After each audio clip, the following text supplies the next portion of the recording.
Hi, good evening. Thank you for joining me again. I'm Dr. Philip McMillan, and for those who have been following me, they will know that I have been focused around autoimmunity since early 2020 and the COVID pandemic. So everything I look at, especially in terms of adverse events and complications, either from infection or the elephant in the room, tend to be focused on autoimmunity. It's very important because the reality is that we can't cure autoimmunity. We can only manage it. And if we don't manage it well, it tends to create lots of complications. So I've always considered that the scientific community not having a good grasp of autoimmunity was always a risk. So, this is about a really important piece of information that I came across recently.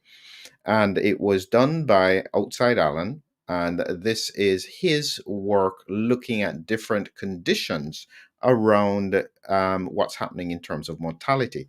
Now, in the UK, I'll just zoom in on it. I'd shown this before. In the UK, this is the last bit of it because they've changed the way that they measure it. But he was looking at specific conditions, heart failure here, cirrhosis and other liver diseases. This is what caught my attention, ischemic heart disease. He went down all the conditions, and then it was looking at, in black it means over 15% excess, dark red is over 10%, light red is over 5%, and yellow is just, or orange is just below, just above 0%. So what had caught my attention was this here. This was in 2022 because you can see all the years running down here. So this is the year 2021, 2022, and you can see here in black, the quality of the image is not so good, but you can see the principle that in 2022 we had a significant rise, has come down a bit, but it still remains high. That caught my attention because I realized that in the context of the pandemic, looking out for unusual patterns is really important. You don't ignore unusual patterns. That's one important lesson that I've learned. And so, because of that, it has called me to put together another one of my webinars. And so, this is in a couple of days. So, it's on Thursday, the 29th of February at 7 p.m. There are tickets available. Usually, we give a proportion of tickets that are free, the rest are donation. Oh, sorry, but all the free tickets have been snapped up, but we still have donation tickets available, and it is any donation, small or large, just to support the work. It does take quite a bit of time to put together these presentations, and the research going into it, even though I enjoy it, is quite an investment of time. So your support is very much appreciated. So, what I'll be talking about today is giving a kind of idea as to where I'm heading with regards to this and the elephant in the room. And what I'll be focused on is this particular paper. And this paper was published in 2022. You can see it here if you can see the writing. So, new-onset and relapsed liver diseases following COVID-19 vaccination, a systematic review, sorry. And so 2022, I usually look at the authors, and the authors here are actually from Saudi Arabia. So this is from the Middle East. And essentially, what I found interesting is right at the start of it here, they said something in the abstract. They started off liver diseases post COVID vaccination are extremely rare but can occur. The truth is that it seems as though if you don't put that statement right at the top, you will not get the paper published. I don't know why anybody would say that because we don't know. All they were doing was looking at published papers, but published papers does not necessarily reflect the real life reality of what is happening on the ground.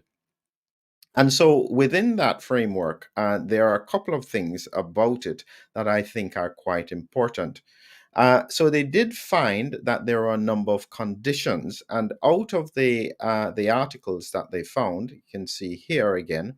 So they looked at a number of papers that were published, and they found 275 cases from 118 articles. That's what they used in their systematic review. And they put that together.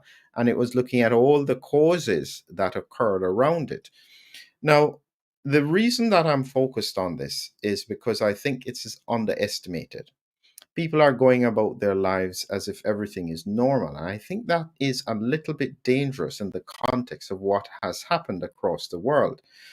When I do the presentation, there are three things I'm going to be focused on. And I think that all three of them are relevant.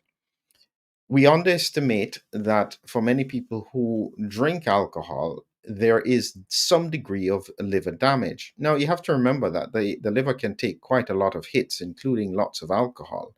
But it doesn't mean it's not being damaged. You only start to notice the effects when about less than 20% of the liver is left. So oftentimes people can think their liver function tests are normal, so therefore they are fine. Not necessarily. It's far more complex than that. The other beast in the room is the fatty liver. This fatty liver is something that is growing across the world in terms of numbers. I think that when I looked at it for people who are overweight or obese, you're talking about almost 50 to 85% of them have a fatty liver. Now, not all forms of fatty liver are necessarily going to cause liver problems, but that's what we'll discuss as well. And then critically, we talk about the elephant in the room. It's interesting that even though you have issues around infection, it tended to affect primarily the lungs, the heart, and the kidneys. We used to see some cases where there are elevated liver enzymes around a severe COVID infection. And even the ferritin, I remember thinking this was an indication of liver damage, but in reality, that was macrophage activation. So, liver damage is not a big one in the context of most of the organs affected with COVID 19. And it's important to try and understand then why would it be relevant in the context of the vaccine? Now, when they say that it's rare, my question is actually, why does it occur?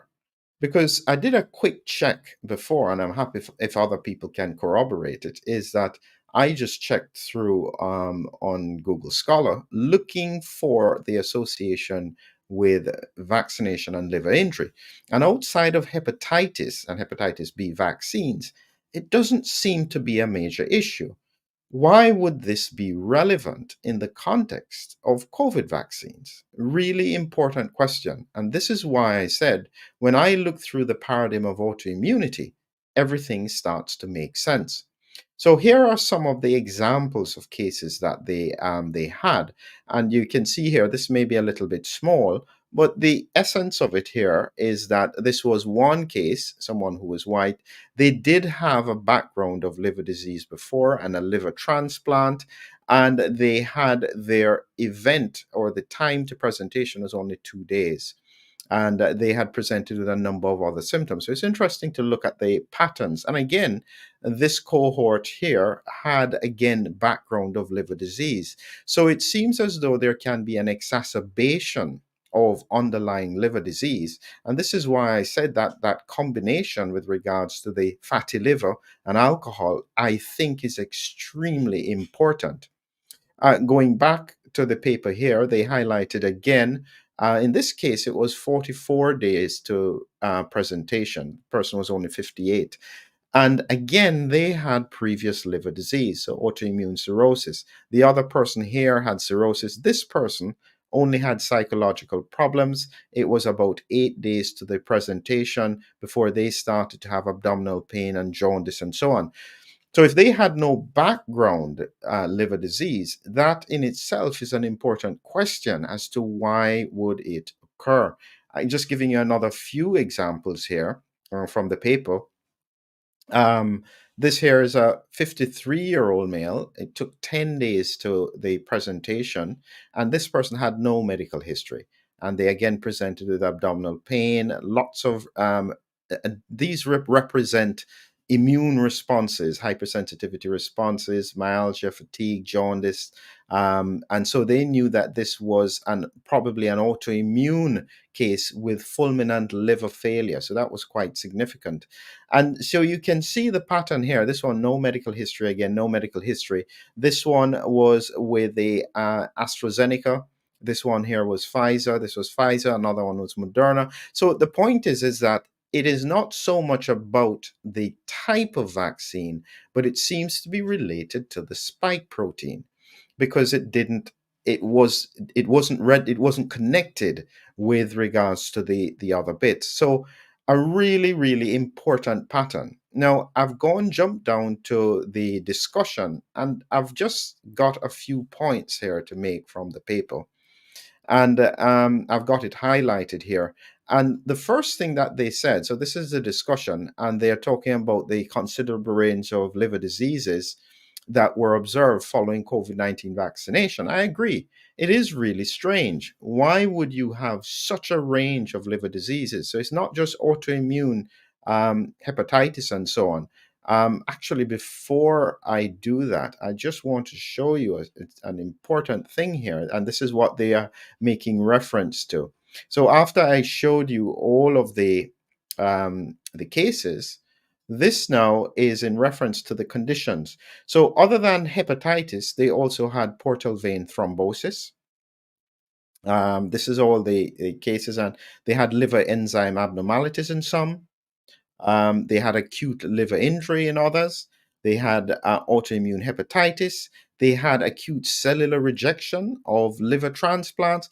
It was splanchnic vein thrombosis. It was a whole range of things: jaundice, hepatomegaly, hepatic porphyria, acute hepatic failure. So there was a whole range of liver responses that really is not typical. That's the bit that I'm saying here. These are not typical responses. So let me highlight again the bit about the discussion. So in the discussion here, as they said, a considerable range of liver diseases were observed following COVID-19 vaccination. And so they identified that autoimmune hepatitis, AIH, was defined as a chronic inflammatory disease of the liver characterized by circulating autoantibodies. As I mentioned before, if you don't understand autoimmunity around COVID and potentially the COVID vaccine, nothing makes sense. But again, they identified that loss of tolerance against the patient's own liver antigens is regarded as the main underlying pathogenic mechanism. Again, that's autoimmunity.